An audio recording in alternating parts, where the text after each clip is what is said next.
Actually তোমাদের বলেছিলাম রুমটা কীরকম সেটা দেখাবো। তো আজকে রুমেতে সবার মর্নিং ডিউটি, আর আমরা ক্লাস করে জাস্ট লাঞ্চ ব্রেকে এসেছি, খাওয়া হয়ে গেছে, এখনও মোটামুটি 20-25 মিনিট হাতে আছে। তো তাই জন্য ভাবলাম ভিডিওটা করে ফেলি।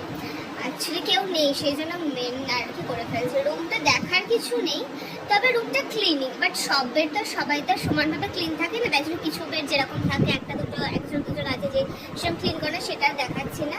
বাট এটা হচ্ছে আমার বেড, এই উপরেরটা কি অদ্ভুতভাবেই দেখাচ্ছি। আর এইটা হচ্ছে আমার বন্ধুর বেড, ঠিক আছে। তার নিচের জন যে থাকে সেই সব মানে পারলে মানে কম্বলও দড়িতে ঝুলিয়ে রেখে দেয়। তো যাই হোক, ওটা দেখাচ্ছি না।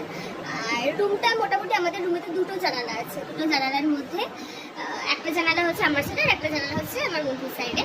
তো ভালোই, আমাদেরটা একদম সাইডের রুম, তো সেই জন্যই আমরা দুটো জানালা পেয়েছি। নাহলে বাকি যে রুমগুলো আছে সেখানে সবার হচ্ছে একটা করে জানালা। আর একটা কথা হচ্ছে যে এই যে ওয়াশিং রুম না, মানে বাথরুম আর কি। তো বাথরুমে এই যে এরকম একটা আয়না আছে, তো আয়নাটা বেশ ভালোই। আর ওয়াশরুমটা বেশ ক্লিনিং, ফ্লোর ক্লিনিংও হয় আর ওয়াল ক্লিনিংও মোটামুটি হয়, ডেলি করে।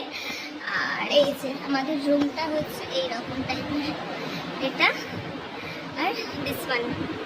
তো দুটোই আমরা জানলার ধারেই, তো দেখতে পেলে দুটোই আমরা জানালার ধারে পেয়েছি। তো এবার আমি একটুখানি বাইরের সিনটা দেখাচ্ছি। মানে এরকম পরপর আমাদের রুমগুলো আছে, আর এই যেটা হচ্ছে আমার রুমের জাস্ট ঢুকতে। সো এই হচ্ছে আমাদের রুম।